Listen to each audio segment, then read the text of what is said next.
Moi, on m'a dit qu'ici, il y avait 200 vaches pour 200 habitants, c'est vrai? C'est à peu près ça. Hein. Ah, c'est extraordinaire. C'est Autant super. de vaches que d'habitants. Comme race, c'est quoi comme... Ça, c'est la race Montbéliarde. Montbéliard. Voilà, ça c'est obligatoire pour pouvoir fabriquer le vacherin Mont d'Or. D'accord. Tu vas me montrer comment on fabrique maintenant? On y va. Mais pour Fabrice, la journée a commencé bien avant sa rencontre avec Christian. Tous les jours à 5 h du matin, il se rend dans les fermes avec son étrange véhicule pour récupérer du lait de vache. Pas le temps de traîner, l'opération s'effectue en 5 minutes chrono. De retour dans son atelier, il transvase le lait dans des cuves en cuivre où il est tiédi.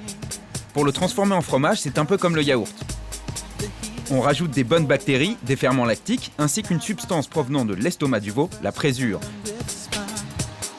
Sous cette double action, en quelques heures, le lait se transforme en yaourt géant. C'est le caillé. Ce caillé, Fabrice va le découper en cubes grâce à cet instrument fait de fines cordes d'acier. Au fur et à mesure de la découpe, la partie liquide du lait, le petit lait, se sépare du caillé. Et par contre, là, c'est là qu'on va commencer à regarder.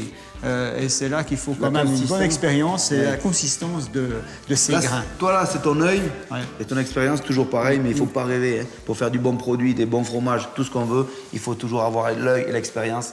C'est irremplaçable, ça. Et donc, à un moment donné, on va se dire, stop, il faut arrêter d'égoutter ce fromage. Donc, Bien on va sûr. sortir tout ce fromage à l'aide de seaux. Et c'est parti. Les seaux se remplissent et se vident dans des moules de tailles différentes. En perdant son petit lait, le fromage frais se tasse et devient plus compact. Vient ensuite le découpage. Chaque bloc de fromage est tranché à la main, en 3 morceaux, et entouré d'une étrange ceinture en bois d'épicéa. Ce cousin du sapin très répandu dans le Jura. C'est vrai que ça sent le bois, ça sent la résine. Ah, ça sent la résine, Ah, ça c'est sent bon la forêt. extraordinaire. Oui. Ce sont ces sangles qui vont donner au vacherin son goût boisé unique.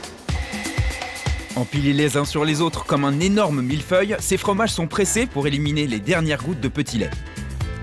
Une fois bien asséchés, les jeunes vacherins partent vers un lieu magique, la cave d'affinage.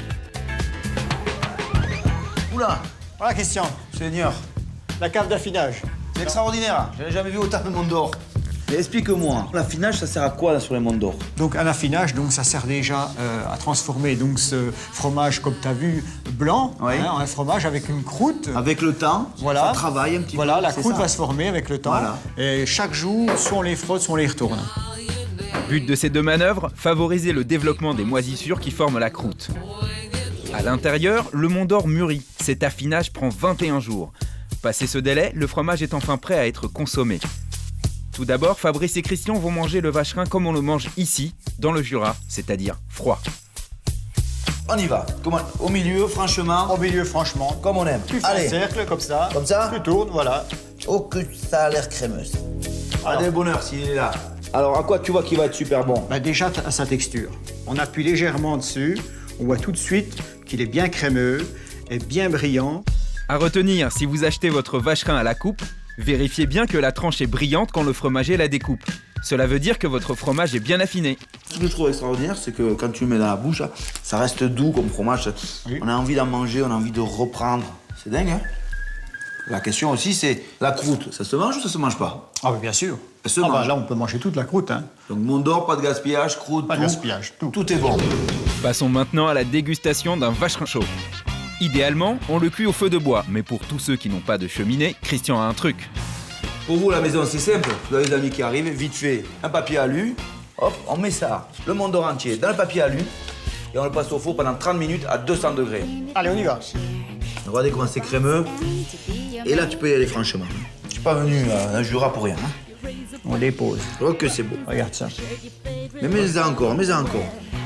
Derrière, un coup de poivre et c'est terminé. Exactement. Ça, c'est le plat des copains. Et voilà une recette simple et conviviale à savourer entre amis tout au long de l'hiver.